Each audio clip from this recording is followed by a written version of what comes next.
Welcome, everybody. This is, in fact, the Soyle Podcast, and I am, in fact, SK. But we're going to change it up a little bit today. Tom and Jack aren't in the Soyle studio just yet, and they don't know that we're recording the podcast today. It's come to my attention that we want to be constantly improving.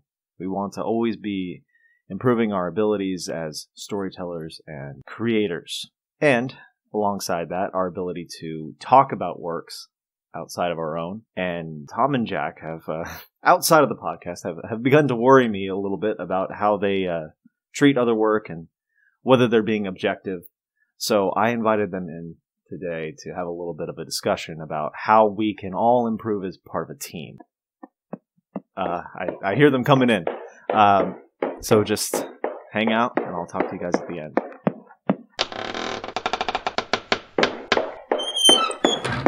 Dude, you realize that normally today I would have been doing an Epsom salt bath, and you are totally taking away from that time. I hope this is important. I had some crystal bending to do.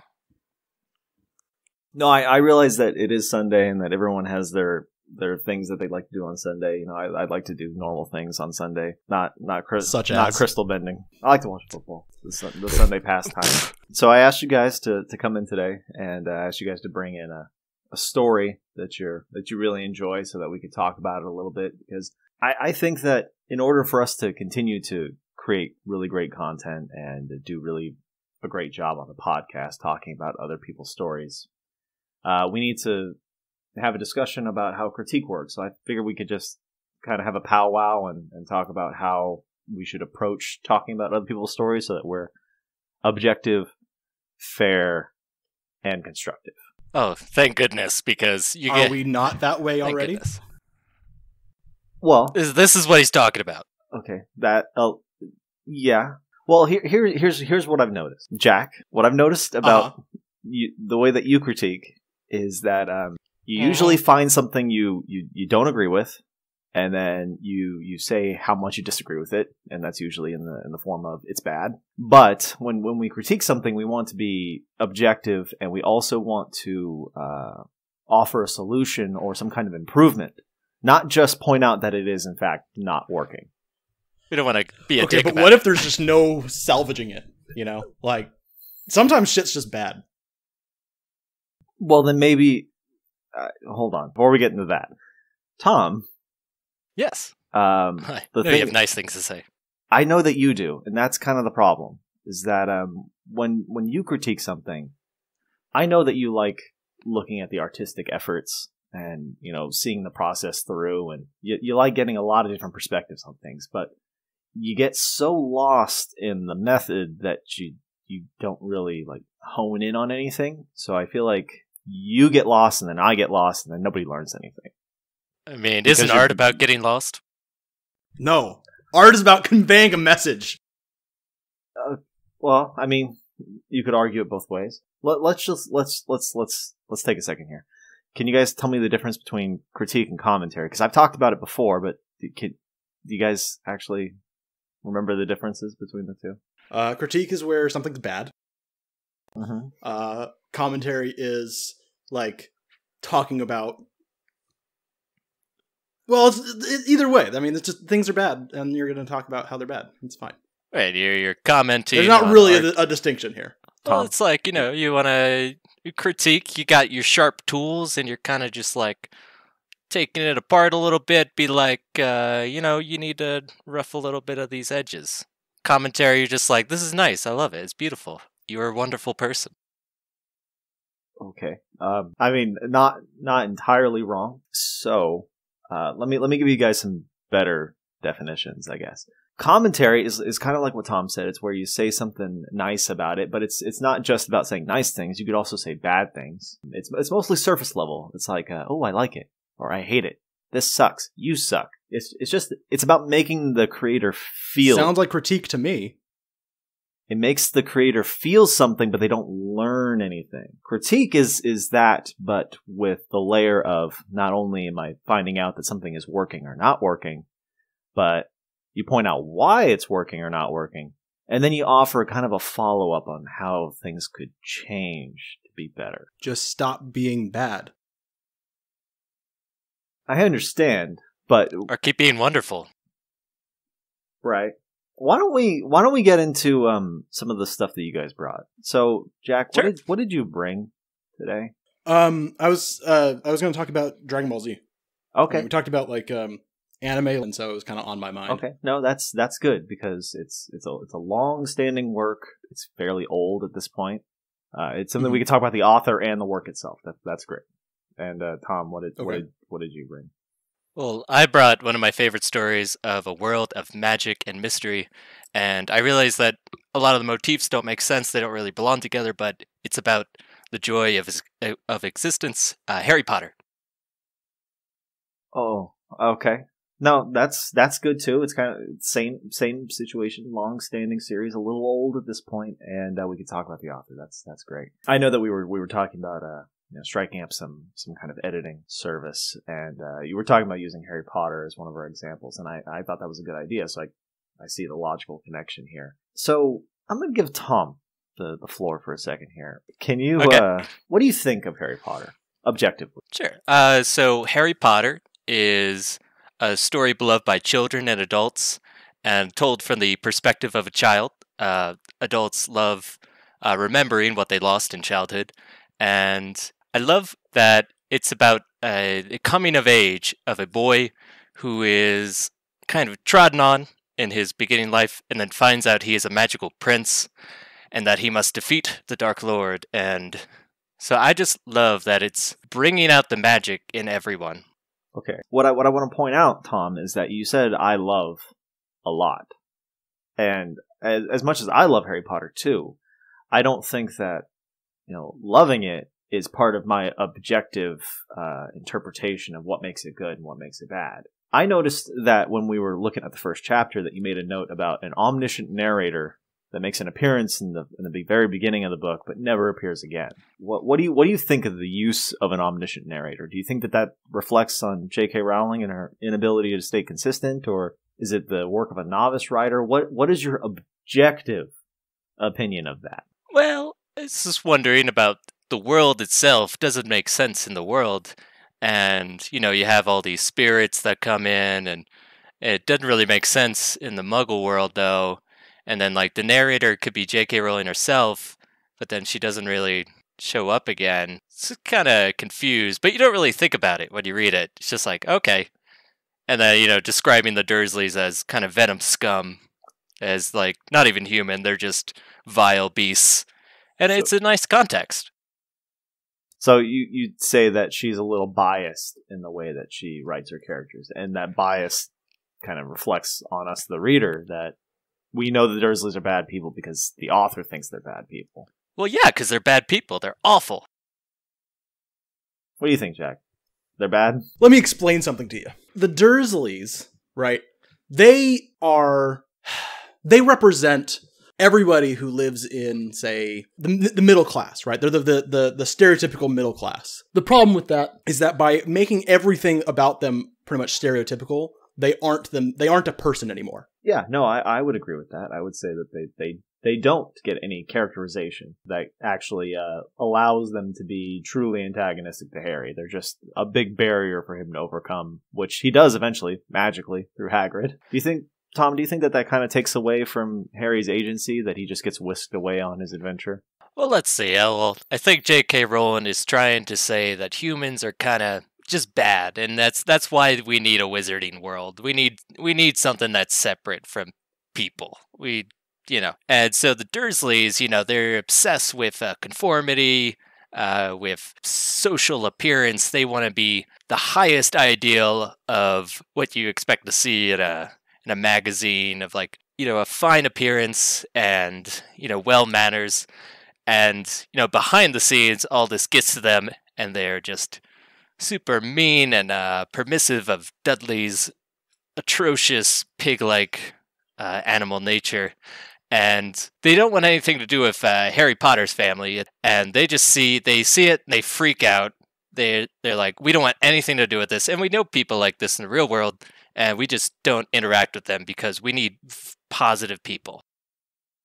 Well, Tom, there's nothing wrong with wanting to look good, all right? But they were so scared of their own fears. to take this to a critique level, now we say how we feel about it, and we understand that there's something lacking in the Dursleys. What do you think is the core issue? Because to me, it seems like J.K. has her own interpretation of people, and it's kind of rampant throughout the book that Muggles are just sort of stereotypical and boring, and that only the magical world matters. And they're a bunch of idiots. They don't know anything. Well, what about that one character? The orange-haired kid's dad. He's like super obsessed with them. Oh yeah, he didn't know what a rubber ducky is. He's like, what is the function of a rubber ducky? Right. So the wizards are a little stupid too. Everybody's a little, not very bright. But what does that tell us about the story? What are we learning by Mr. Weasley being disassociated from Muggle life? Well, I think Jack would say it's just bad characterizations, but I think that it's, human to not know and to have to explore or something. What I want to point out there, Tom, is that you're letting J.K. Rowling off the hook for bad writing because you're enamored by the magical world, and in an objective critique, we can't let our personal feelings of the work get in front of that. Now, you know me, I'm biased as shit when it comes to certain things. I'll call everybody dumbasses. I'll talk about objectively good writing and call it bad. But I'll usually follow up or preface with, I'm being biased, or I'm an idiot too, so, don't take my opinion wholeheartedly here. But that's the difference, that I'm aware that it's an opinion, and what we're talking about here is actually looking at the work and saying, this is what works, this is what doesn't. This is critique and not just commentary. Do you think that the differences are starting to be a little more clear? Do you think we could improve on this? Here's the thing, right? How can you say that you have an opinion and objective truth at the same time, right? When I'm looking at something, I'm giving my objective truth about it. And usually it's that it's bad. That is the objective truth. Okay. No, I to a degree, I can understand the idea of your own objective reality, but that by definition is a subjective reality. There aren't universal bad things, and I hate to deal in absolutes at all, but I'm not sure that we can say that. That's for the suits in Washington. That's for the big man upstairs to decide what is objectively wrong in all cases. Maybe we should jump over to Dragon Ball Z for a second. Maybe we can work a little bit with that. Well, I'm just gonna say there is no objective reality, but go ahead. I know. I know that you think that. There's only love. Right. My love for Ron, Harry, and Hermione. Why is Ron? Why is Ron first? Fan Why is Ron? He's first? lovable. Okay. Because everybody forgets him. Okay. So Jack, Dragon Ball Z, it's one of those culture-defining animes. It's it definitely defined part of our culture for sure. What do you think about the overarching success of the series? Do you think that could be attributed to the art style or the East versus West culture clash that we talked about? Do you think that it has something to do with the author specifically? What are your general thoughts on that? Punching people in the face is cool. Yeah, for sure. Being able to blow up planets, it's fucking cool. Action is cool. Yeah, it's concerning, but that you think it's cool. And that the whole gaining the next power level type thing that they do pretty much throughout the whole thing. It's that super super appealing. Dope, right? Yeah. But I would say, where does it end? Yeah, what's the ceiling? And that's been a classic problem. And here's the objective critique part. Notice it.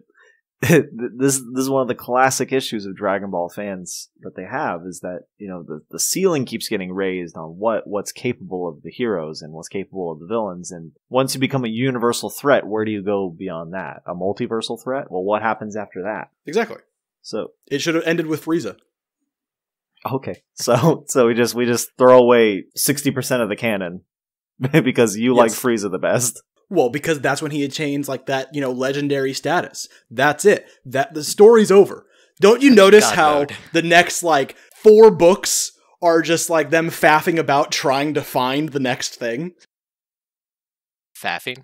Yeah, I'm not familiar with that word, but no, I would agree. And my criticism of that would be if we look outside of the Dragon Ball series itself, and we look at the situation surrounding it, we know that Toriyama wanted to sort of end the story with Frieza and kind of move on to Gohan and let Gohan do his thing, right? But I think that in the wake of its overwhelming success, that the editors and the studio wanted him to keep working, so the art isn't just insulated by itself. It exists in the world, and it has to be marketable. So is that on Toriyama for making the work last longer than it should have? Just in an artistic sense, is that on him? Or is he just a big idiot for not keeping it cool like you want it? No, he just should have done a better job when he went to the next saga. He should have been thinking about, from the get-go, how is this going to be marketable? And he should have woven in different pieces for like Cell and the androids and things way before. Yes, he does it in Dragon Ball, but does anybody actually read Dragon Ball? I have, but I guess that's not relevant anymore. Again, looking outside of the continuity of just the story, we know that Toriyama had a very strict editor during that period, and that's why the androids changed so much, is because that editor didn't like the design of the androids, and then he didn't like the versions of Cell that Toriyama came up with. So everything after Frieza was kind of hodgepodge together. Do you think that it would be better to have let Toriyama just kind of run with it like he always had? Because he's notorious for forgetting things and never thinking anything through. I just wonder if the Frieza arc, as much as I don't want to say that it is, but I think it might have been a flash in the pan in terms of his ability to tell a really, really epic story. The fact is, going into creating any work, you have to think about how is it going to be marketable? How long is this going to last? All those things. You have to plan ahead. Doing it that way just sets you up to have a bunch of faffing about. There's that word again. Well, it's an English word. I see. Okay, so the Great Britain mug is making a little more sense now. Are you trying to didn't quite plan that? Are you trying to include some more English verbiage into your lifestyle? Is that? I watch a lot of English YouTubers, so. Okay. Well, it sounds who of course are all objectively good. Are they Minecraft YouTubers as well? They might be. They might be. Okay, boys. Look, if you're not going to plan your story like beforehand, if you're just going to start, how do you have any idea when you're going to stop? Oh, let me just look at. Okay, here's the thing, right? If you look at Stephen King too, right? Look at Stephen King and The Stand. That book goes on for fucking ever, and it's because he just started writing it because he had an idea, had no plan, had no idea where the fuck it was going to go, and it just dragged on and on and on and on until he just kind of put the characters in a situation where he's like, I could probably end it here. Same shit with Dragon Ball Z. So what would you... If you do that shit, you're just going to end up on this never-ending faffing about story that is not as satisfying as if you actually, thought for 2 seconds before you got started. Right. So what would be your prescription? What would be the follow-up? The critique, I see the passion. I see the problem. I see why it's not working. Can you give me a prescription to follow to alleviate this issue? What could Stephen King have done? What could Toriyama have done to really, get ahead of this faffing about? Didn't I just say? Just fucking think about it for 2 seconds. Okay, but how? How do they think about it? Do they have to make do they make a chart? Do they look at what you would like to say, the high level of everything? Or is it something beyond that? Or is it something more simple or more complicated? See, when I write stories, I use about 5 to 8 different spreadsheets and about 3 different documents. And that helps me keep everything in line. And I plan out how all the arcs are going to go, how all the characters are connected together, all that stuff. See, I actually think about it for a second before I get started. Now, I may have been, working on a story for 4 or 5 years without starting, but that's because I'm still thinking about it, right? That way, when I actually do start, it'll be great. Would you say that a fair criticism of that is that there is a point where there's too much planning?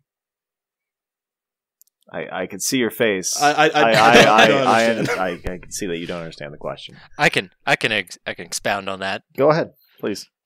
Well, I think that if you're using your thinking brain too much, you're not using your feeling brain, and that's what stories are about.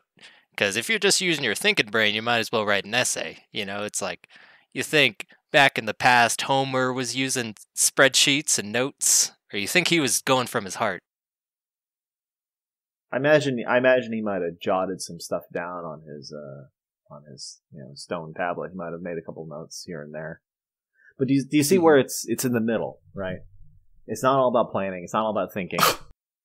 It's not all just about feeling, though, either. We have to find the middle ground where we can be thought-provoking, be thinking, but at the same time be genuine enough and faff about enough to convey enough emotion that the whole thing feels sewn together. Because let me ask you this, Jack. When you look over your spreadsheets, do you feel like there's a whole story there? Can you feel the emotions of the story, or do you just look at it and say, that's where the emotion's supposed to be, I'll get to it when I get to it? Yeah, when I actually get to writing it, obviously, I'll put the emotion in there. Right. But before you put the emotion in there, are you going to plan on it and then put in like asterisk, emotion here, asterisk? Is that going to go into it? Exactly. I'll put exactly which emotion the character and the audience should be thinking. Okay, so you're gonna assume what the audience is thinking as well. Yes. Well, if you're not planning about what the audience is going to think, what are you doing? Right. You see, I think that the world is just full of infinite variables, and all authors are just stumbling around. Like, how could you actually plan a story when there's, just like in real life in a story, there's all these moving parts and forces, and can we really ever know a character? Or do we just have to go with our feeling? I think that you have a point, and I think that being aware that there is a lot of stumbling that goes into telling a story, I kind of lean on the idea of the preamble to the United States Constitution, in order to form a more perfect union, right? No, think about it. It's the attempt to be perfect, right? There is no being perfect. There's only the attempt. And if we can continue to strive to be perfect, then we're doing a really good job. But I don't think we should abandon the idea of being perfect just because, I feel too much. There's so much going on. Oh, my dog is pissing on the floor right now. How does that make me feel? And how is that going to affect my writing? So we have to bear arms. I see this is falling on deaf ears. It just sounds like editors are just being too negative about it. It's just, well, what's at the heart of the artist? Don't look at their bad parts. Just see where they're trying to go, and just kind of push them. Maybe they should be better at getting to where they're trying to go. Every journey starts with the first step. Yeah, but you should probably plan the next few steps before you take that first one.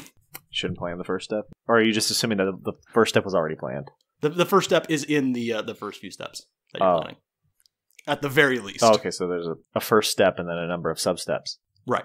Well, hold on. So, SK, you have. It seems like you have a point to make here.